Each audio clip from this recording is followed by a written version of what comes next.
a significant. So before you start a significance figure, we recall the accuracy and precision. So accuracy means closeness and precision means many times same reading occur, which is called as precision means repetition. So accuracy means closeness of any measurement value. So of closeness of a particular value to the true value of result, which is called as accuracy, and precision means repetition, which refers to the closeness of various measurement of same quantity. For example,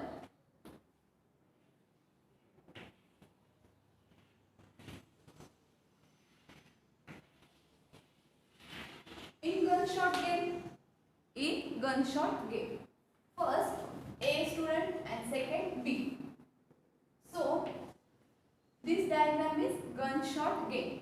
So in first circle, arrow, so we get 5 points. In second circle 4, in third 3 and fourth वाला 2 points. So first student में first arrow strike किया तो यहाँ पे आके गिरा 5 के circle के just like this. So first को मार्क्स मिले 5 पॉइंट. सेकेंड स्टूडेंट ने क्या किया, फर्स्ट एरो स्ट्राइक किया तो कितने एरो सेकेंड सर्कल पे स्ट्राइक किया तो उसे कितने मार्क्स मिले 4 मार्क्स. अगेन एक पर्सन ने क्या किया, ए स्टूडेंट ने क्या किया, अगेन सेकेंड एरो स्ट्राइक किया गन शॉट गेम पे तो यहाँ पे ही आया 5 पे सर्कल तो उसे कितने मार्क्स मिले 5 पर. अगेन बी ने क्या किया, सेकेंड एरो स्ट्राइक किया तो 4 के यहाँ पे ही आगे स्ट्राइक हो गया तो उसे कितने मार्क्स मिले 4 पॉइंट. अगेन ए स्टूडेंट ने क्या किया, थर्ड एरो स्ट्राइक किया तो उसे उसका निशाना यहाँ पे लग गया सेकेंड सर्कल तो उसे कितने पॉइंट मिले 4 पॉइंट मिले.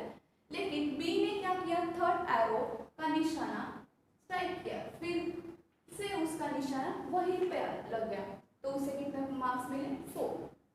So on calculating these 3 value means adding these 3 value and divide by 3. So average of these 3 points means 5 plus 5 10, 10 plus 4 14. So 14 divided by 3. So obviously जिसके पॉइंट ज्यादा है वही विनर होगा तो ये क्या होगा विनर और ये क्या होगा loser. Means a person a student था वो विन कर गया ये गन शॉट के और बी पर्सन क्या होगा लूज कर गया. लेकिन हमारा कंसेप्ट क्या है, एक्यूरेसी. एक्यूरेसी मीन्स हमारा निशान 5 पे था. सो एक्यूरेटली ए पर्सन और ए स्टूडेंट की वैल्यू कहाँ पे आ गया 5 पे तो ये क्या हो गई accuracy. Accuracy means nearness of any particular measurement means actual value और accepted value is called as accuracy. Means closeness of any measurement value which is called as accuracy. तो हमारा निशान था 5 पर तो इसकी वैल्यू मतलब मैक्सिमम टाइम 5 पर ही आ गई तो closeness of measurement value which is called as accuracy. And B person B student था उसका रिपीटेशन बार बार एक ही पॉइंट पे हो गया मतलब सेकेंड सर्कल मीन्स मार्क्स कितने मिले 4 तो उसका क्या होगा प्रिसीजन. तो ये क्या होगा precision. So again we consider a second example. So this 3 student A, B, C. 3 student perform a same experiment and result था हमारा फाइनल वैल्यू रिजल्ट थी 2.00. तो फर्स्ट ने एक्सपेरिमेंट परफॉर्म किया तो उसका कितना आ गया 1.93. बी का कितना आ गया, स्टूडेंट ने एक्सपेरिमेंट परफॉर्म किया तो उसको कितने मार्क्स मिले 1.94 और सी का कितने मिले 2.00. Again this experiment performed on second day. So A को कितने मिले 1.93 अगेन, B को कितने मिले 2.01 और C को same as it is 2.00. So on observing these 3 values student performed a experiment. So result था हमारा 2.00.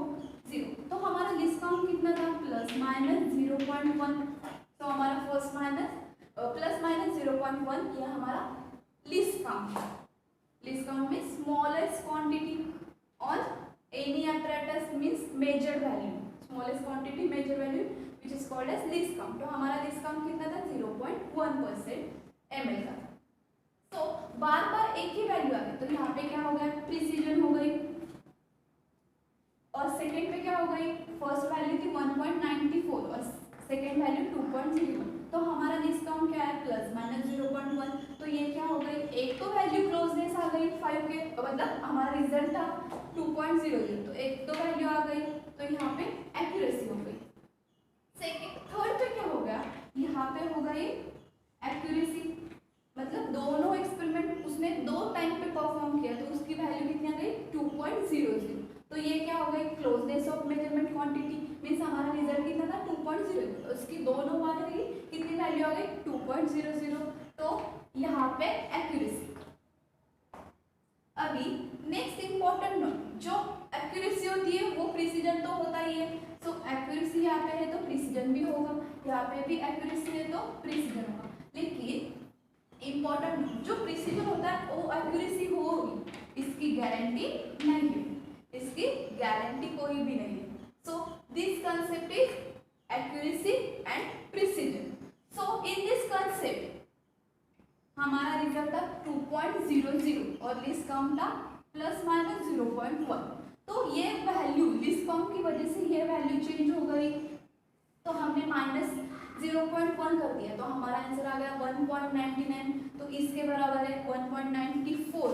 तो ये हमारी थी अनसर्टेनिटी वैल्यू।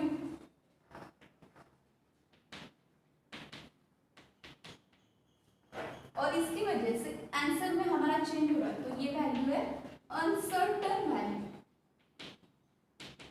और फर्स्ट हमारा जो वेरिएबल ऑफ कोएफिशिएंट है वो सर्टेन वैल्यू, वो क्या है, certain value. So in this concept we discuss on significant figure. Significant figure means meaningful digit which shows certainty and uncertainty. Meaningful digit which shows, significant figure means meaningful digit which shows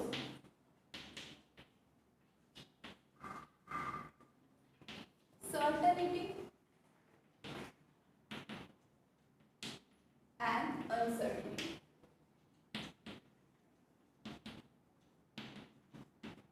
Which is called as significant figure. So next we discuss example based on significant figure. Next, significant figure rules. First rule, all non-zero digits are significant, means all non-zero digit. First, non-zero digit means number 1 to 9. Number start from 1 to 9. So all non-zero digits are significant figure. So for example, 4, 6, 7, 8. So in this example, all non-zero digit. So how many digit? 1, 2, 3, 4. So significant figure. Significant figure we note in short form SF. So significant value is 4. Next example, 0.4232.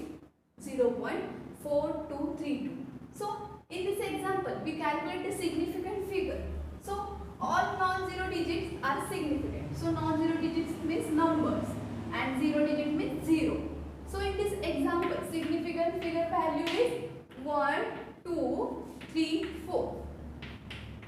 No effect on decimal point. No effect on decimal point. So significant figure is 4. Significant figure is 4. So next example, 2.32985.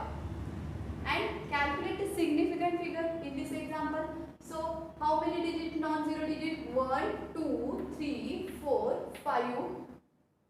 1, 2, 3, 4, 5, 6. So significant figure for this example is 6. Significant figure for this example is 6. So this is our first rule of significant figure. All non-zero digits are significant. So second rule, 0 between non-zero digits. 0 between non-zero digits are significant. 0 between non-zero digits are significant. So example 90008. So calculate significant figure in this example. So how many digits? 1, 2, 3,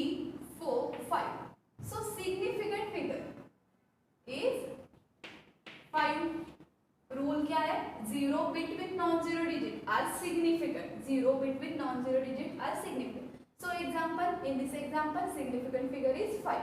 Next example 1.0078.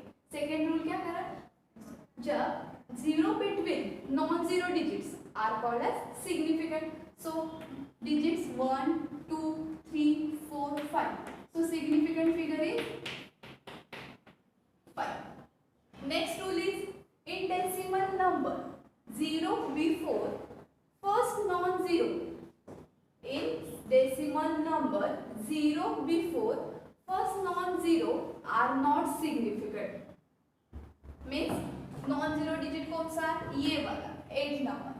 तो इसके before पहले जो भी non-zero means जो भी zero हो गए उसे हम सिग्निफिकेंट फिगर में काउंट नहीं करेंगे. तो significant figure for this example is only 1. हमारा थर्ड रूल क्या कह रहा है, in decimal number 0 before first non zero are not significant figure. So first non zero digit is 8. So इसके पहले जो जीरो आ रहे हैं वो सिग्निफिकेंट फिगर में कंसिडर नहीं है.